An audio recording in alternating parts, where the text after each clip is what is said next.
Our client, the first respondent, was arraigned before this court. We have raised serious objections on the question of the law. That the law says somebody will be charged or be taken to court where the offense was committed. Hujambo na karibu. Kifo cha mbunge Charles Ong'ondo Were kimezua hisia kali kote nchini.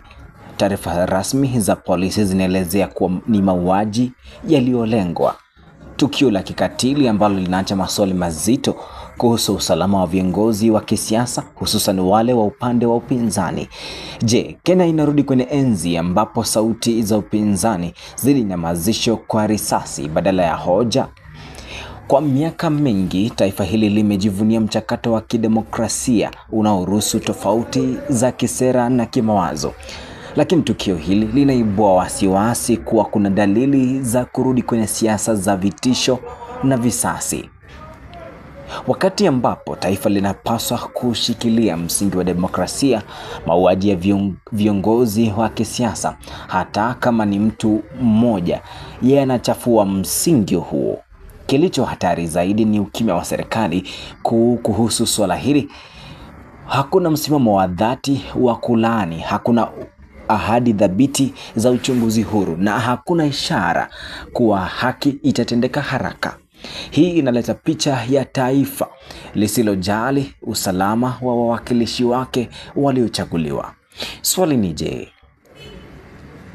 kama mbunge anaweza kuuawa kwa urahisi namna hiyo, hali ikoje kwa mwananchi wa kawaida anayedai haki mitaani? And he has not been brought today because we wanted to seek for bail for him to go and bury the late member of parliament. Philip is a member of ODM. The late Honorable Were was a member of ODM. Our client, Abel, is a UDA coordinator. He was appointed into the Lake Basin by the President of the Republic of Kenya, His Excellency Dr. William Ruto, because he worked for UDA. He is likely to be a candidate representing UDA in the by-election.